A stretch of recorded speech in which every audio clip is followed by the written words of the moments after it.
గారిని మాట్లాడే అర్హత మీకుందా అని అడుగుతున్నా. మళ్ళీ అనిత అంటుంది జగన్మోహన్ రెడ్డి గారు లండన్ మందులు వేసుకోకపోవడం వల్ల ఏదేదో పిచ్చి పిచ్చిగా మాట్లాడుతున్నాడంట. ఈరోజు హైదరాబాద్లో 15 రోజులకు ఒకసారి ఏఐజీ హాస్పిటల్కి పోయి ఎవరు మందులు వేసుకుంటున్నారో రాష్ట్రంలో ఉన్న తెలుగు రాష్ట్రాల్లో ఉన్న అందరి ప్రజలకు తెలుసు.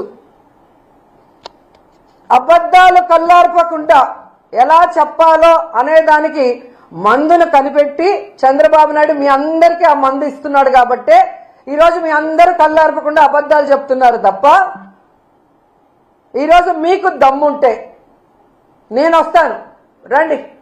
రాజమండ్రి మెడికల్ కాలేజ్కి వస్తారా, విజయనగరం మెడికల్ కాలేజ్కి వస్తారా, నేను ఇన్ఛార్జిగా ఉన్న మచిలీపట్నం మెడికల్ కాలేజ్కి వస్తారా, నంద్యాల మెడికల్ కాలేజ్కి వస్తారా, మీ పక్కనే ఉంది కదా వైజాగ్లో ఉంటావు కదా పాడేరు, ఆ మెడికల్ కాలేజ్కి వస్తావా?